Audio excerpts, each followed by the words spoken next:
Le petit chaperon rouge, d'après Charles Perrault. Il était une fois, dans un petit village de France, une brave femme restée veuve avec une fillette. Elle était fort pauvre, ne possédant qu'une maisonnette délabrée et un maigre champ pierreux dont le produit suffisait à peine à la nourriture d'une chèvre efflanquée. La petite fille était si jolie, sa physionomie était si charmante et si douce qu'on ne pouvait la voir sans l'aimer. Plus que personne au monde, sa mère en était folle, ce qui est bien naturel, et sa grand-mère plus folle encore.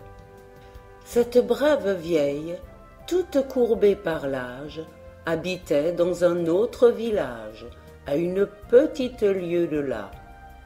Mais on ne pouvait arriver chez elle qu'après avoir traversé une épaisse et ténébreuse forêt. Les infirmités l'avaient obligée depuis longtemps à abandonner tout travail pénible. Néanmoins, elle s'efforçait encore à de menus ouvrages de couture, et ses mains, devenues maladroites, retrouvaient une certaine habileté pour confectionner à sa petite fille adorée de menues coquetteries. C'était une bonne et douce grand-mère, comme beaucoup d'entre vous ont la joie d'en avoir, mes chers enfants.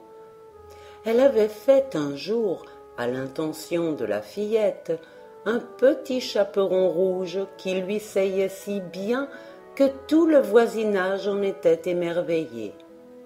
Depuis ce jour, on ne connaissait plus l'enfant que sous le nom de Petit Chaperon Rouge. Un jour, des bûcherons qui travaillaient dans la forêt voisine vinrent chez le forgeron du village pour faire aiguiser le tranchant émoussé de leurs haches. Ils avaient entendu dire que la grand-mère était souffrante et en informèrent en passant la mère du Petit Chaperon Rouge. Cette brave femme se disposait précisément à cuire le pain du pauvre ménage. Elle eut l'idée de faire une galette pour l'envoyer à la malade. La galette étant sortie du four, dorée et cuite à point, elle appela le Petit Chaperon Rouge et lui dit « Va voir comment se porte ta mère grand, car on m'a dit qu'elle était malade. Porte-lui cette galette que je viens de faire, et ce petit pot de beurre que m'a donné notre voisine. » Le Petit Chaperon Rouge n'était jamais allé seul chez sa mère grand, et elle ne pouvait s'empêcher de trembler un peu à l'idée de traverser la sombre et profonde forêt.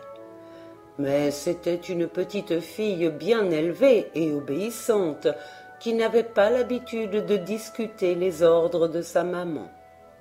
Elle prit d'une main la galette, de l'autre le pot de beurre, et partit l'âme assez triste et son petit cœur en émoi. À la vérité, il n'y avait guère de danger.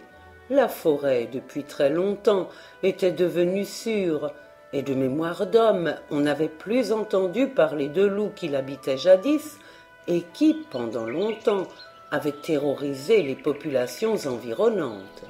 Et puis, le temps était gai, l'air frais, le soleil brillant. Dans les buissons du sentier, les églantines offraient leur corolle embaumée. Sur le tapis vert des mousses, les timides pervenches s'ouvraient comme de doux yeux bleus. Et ce bienveillant accueil des choses calma la frayeur du Petit Chaperon Rouge. Elle quitta un instant le sentier pour cueillir quelques fleurettes blanches dont elle se tressa une jolie couronne. Et c'est alors qu'elle fit une rencontre aussi dangereuse qu'inattendue. Un loup surgit brusquement auprès d'elle. C'était un vieux compère qui avait commis dans une province voisine des méfaits sans nombre et qui, traqué de partout, venait de se réfugier dans ce bois tranquille. Il eut bien envie, n'ayant pas mangé depuis 4 jours, de se jeter sur le Petit Chaperon Rouge. mais il eut peur de quelques bûcherons qui travaillaient non loin de là, et résolut d'agir par ruse. Il adoucit l'éclat de ses gros yeux rouges, prit soin de cacher sous ses babines ses crocs redoutables, et s'efforça de donner à sa voix rauque de douces intonations. « Où t'en vas-tu, ma charmante fillette ?» demanda-t-il. Le pauvre Chaperon rouge ne savait pas qu'il était dangereux de s'arrêter à écouter un loup. Elle n'en avait jamais vu, et ce compère, qui avait pris soin de se composer une physionomie pateline, ne lui inspirait aucune frayeur. Ne ressemblait-il pas, du reste, en plus gros, au chien du berger du village avec lequel elle jouait souvent, et qui était si bon sous des apparences un peu sauvages? « Je vais, répondit-elle, voir ma mère grand qui est malade. Je lui porte cette galette toute fraîche et ce petit pot de beurre que ma mère lui envoie. »« Demeure-t-elle bien loin ?» lui dit le loup. « Oh oui, dit le petit Chaperon rouge, c'est par-delà le moulin que vous voyez tout là-bas à la première maison du village. »« Eh bien, dit le loup, je veux l'aller voir aussi. Je connais de puissants remèdes et pourrais guérir ta mère grand. Je m'y en vais par ce chemin-ci. Passe toi-même par ce chemin-là, et nous verrons qui de nous deux sera arrivé le premier. » Le loup se mit à courir de toute sa force par le chemin le plus court. Mais le petit Chaperon rouge, qui prenait le plus long chemin, s'amusa encore en route. Une famille de chevreuils prenait ses ébats dans une clairière, et la fillette prit un vif plaisir à suivre les évolutions des jeunes faons bondissant gracieusement autour de leur mère. Plus loin, ce fut un petit lapin qui s'enfuit tout effrayé au passage de l'enfant et qui, bientôt rassuré, s'assit à quelques pas sur son derrière, l'œil au guet, l'oreille aux écoutes. Et partout, autour du petit Chaperon rouge, naissaient de nouveaux sujets de distraction. Des papillons multicolores se poursuivaient sous les branches. Un gros bourdon, attiré sans doute par la bonne odeur de la galette, tourna longtemps, à grand bruit autour de l'enfant. Et c'étaient de tous côtés de jolies fleurs qu'il est si amusant de cueillir, et ces délicieuses fraises des bois si douces et si parfumées. Le petit Chaperon rouge était une petite étourdie, mais elle avait bon cœur et ne manqua pas de cueillir un peu de fraises pour les offrir à sa mère grand. Cependant, le temps passait. Le loup, qui s'était hâté le plus possible, était arrivé à la maison de la bonne femme, qui était la première du village et la plus rapprochée du bois. Il heurta doucement à la porte. Pas de réponse. Il heurta un peu plus fort. Alors, la bonne vieille, qui s'était un moment assoupie, se réveilla et demanda de sa voix chevrotante.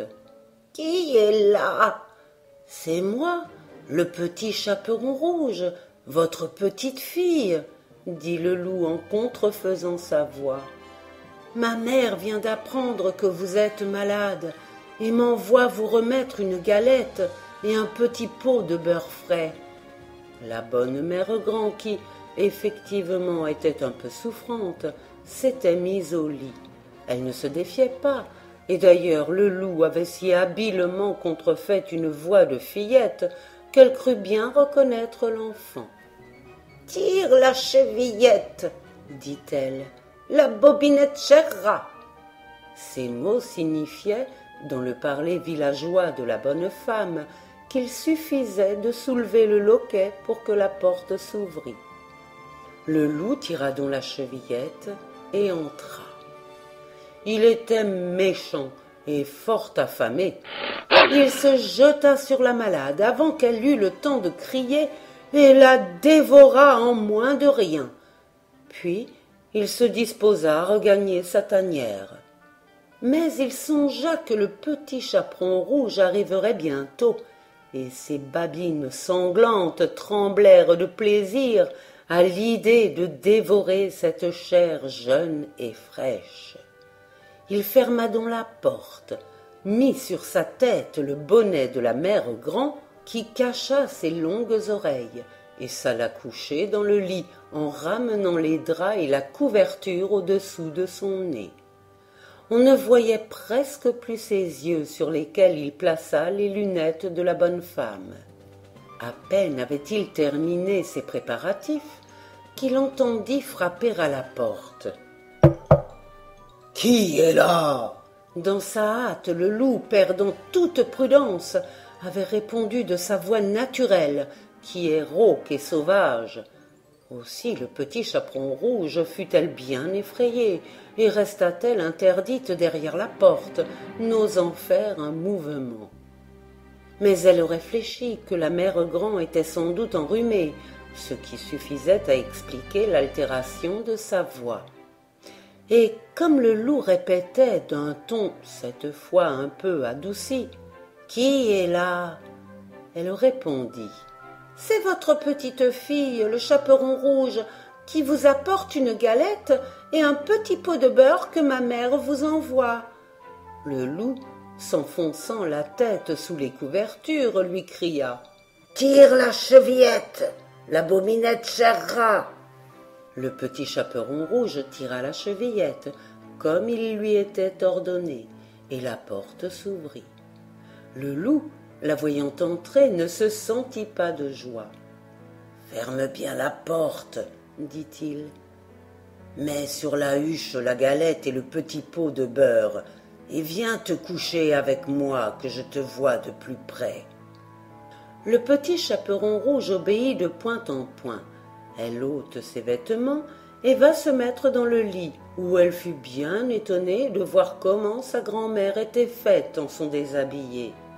Elle ne cacha pas sa surprise et lui dit « Ma mère Grand, que vous avez de grands bras !»« C'est pour mieux t'embrasser, ma fille. »« Ma mère Grand, que vous avez de grandes jambes !»« C'est pour mieux courir, mon enfant. » « Ma mère Grand, que vous avez de grandes oreilles !»« C'est pour mieux écouter, mon enfant. »« Ma mère Grand, que vous avez de grands yeux !»« C'est pour mieux te voir, mon enfant. »« Ma mère Grand, que vous avez de grandes dents !»« C'est pour mieux te manger !»